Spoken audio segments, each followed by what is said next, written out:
ಎರಡನೇ Mach allotment result ಅನ್ನ announce ಮಾಡಿದ್ರೆ ನಂತರ ಕಟ್ ಆಫ್ ಅನ್ನ ರಿಲೀಸ್ ಮಾಡಿದ್ರೆ ಕೆಲವು ನೋಟಿಫಿಕೇಶನ್ಸ್ ಅನ್ನ ರಿಲೀಸ್ ಮಾಡಿದಾರೆ. ಅದರಲ್ಲಿ ಇರುವಂತಹ ಡೀಟೇಲ್ಸ್ ಅನ್ನ ಈ ವಿಡಿಯೋ ತಿಳ್ಕೊಳ್ತಿದೀವಿ. ಇವತ್ತು ಎರಡನೇ ಮಾಕ್ ಅಲಾಟ್ಮೆಂಟ್ ರಿಸಲ್ಟ್ ಅನ್ನ ಅನೌನ್ಸ್ ಮಾಡಿದ್ರು. ಎಂಜಿನಿಯರಿಂಗ್ ಆಯ್ತು, ನಂತರ ಮೆಡಿಕಲ್, ಡೆಂಟಲ್, ಆಯುಷ್, ನರ್ಸಿಂಗ್ ಈ ರೀತಿ ಎಲ್ಲ ಕೋರ್ಸ್ಗಳಿಗೆ ಸಂಬಂಧಂತೆ ಸೀಟ್ ಅಲಾಟ್ಮೆಂಟ್ ಆಗಿದೆ.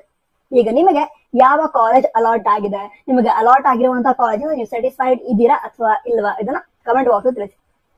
ನಂತರ ಈ ಎರಡನೇ ಮಾಕ್ ಅಲಾಟ್ಮೆಂಟ್ ಏನಿದೆ ಇದಕ್ಕೆ ಸಂಬಂಧಿಸಿದ ಕಟ್ ಆಫ್ ಏನಿದೆ, ಕ್ಯಾಟಗರಿ ವೈಸ್ ಕಟ್ ಆಫ್, ಅದನ್ನು ಕೂಡ ರಿಲೀಸ್ ಮಾಡಿದಾರೆ. ಕೇದವರ ಅಫಿಷಿಯಲ್ ವೆಬ್ಸೈಟ್ ಇಂದ ನಾವು ಅದನ್ನ ಡೌನ್ಲೋಡ್ ಮಾಡ್ಕೊಳ್ಬಹುದು. ನಂತರ ಡೌನ್ಲೋಡ್ ಮಾಡ್ಕೊಳ್ಳಿ, ಯಾಕಂತ ಹೇಳಿದ್ರೆ ಅದ್ರಲ್ಲಿ ನಿಮ್ಗೆ ಐಡಿಯಾ ಸಿಗುತ್ತೆ ನನ್ನ ರ್ಯಾಂಕ್ ನ ಪ್ರಕಾರ ಯಾವ ಕಾಲೇಜಿನ ನನಗೆ ಯಾವ ಬ್ರಾಂಚ್ಗೆ ಸೀಟ್ ಸಿಗಬಹುದು ಅಂತ.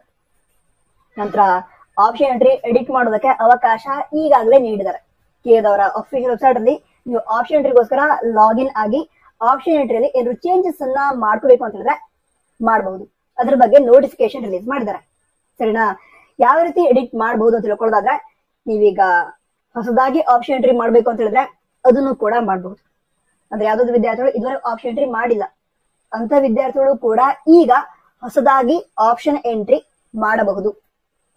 ನಂತರ ಯಾವ್ದಾದ್ರು ವಿದ್ಯಾರ್ಥಿಗಳಿಗೆ ಸೀಟ್ ಸಿಗದೆ ಇದ್ರೆ ಅದೇ ಏನ್ ಹೊಸದಾಗಿ ಕಾಲೇಜಸ್ ಅನ್ನ ಆಡ್ ಮಾಡಬಹುದು. ನಿಮ್ಮ ಆಪ್ಷನ್ ಎಂಟ್ರಿ ಲಿಸ್ಟ್ ಅಲ್ಲಿ ಇರುವಂತಹ ಯಾವ್ದೋ ಕಾಲೇಜ್ ಬೇಡ ಅಂತ ಹೇಳಿದ್ರೆ ಡಿಲೀಟ್ ಮಾಡಬಹುದು. ಈ ರೀತಿ ನಿಮಗೆ ಯಾವ ರೀತಿ ಬೇಕೋ ಆ ರೀತಿ ಎಡಿಟ್ ಅನ್ನ ಮಾಡೋದಕ್ಕೆ ಅವಕಾಶ ಇರುತ್ತೆ.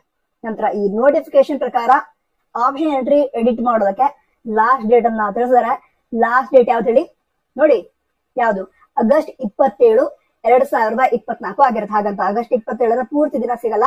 ಆಗಸ್ಟ್ 27, 2024 ಮುಂಜಾನೆ 11 ಗಂಟೆವರೆಗೆ ವಿದ್ಯಾರ್ಥಿಗಳು ಆಪ್ಷನ್ ಎಂಟ್ರಿಯನ್ನ ಎಡಿಟ್ ಮಾಡಬಹುದು. ನಂತರ ಇಷ್ಟು ವಿಷಯ ಆಗಿತ್ತು. ಏನೇ ಡೌಟ್ಸ್ ಇದ್ರೆ ಕಮೆಂಟ್ ಬಾಕ್ಸ್ ತಿಳಿಸಿ. ನಂತರ ಆಲ್ ದ ಬೆಸ್ಟ್.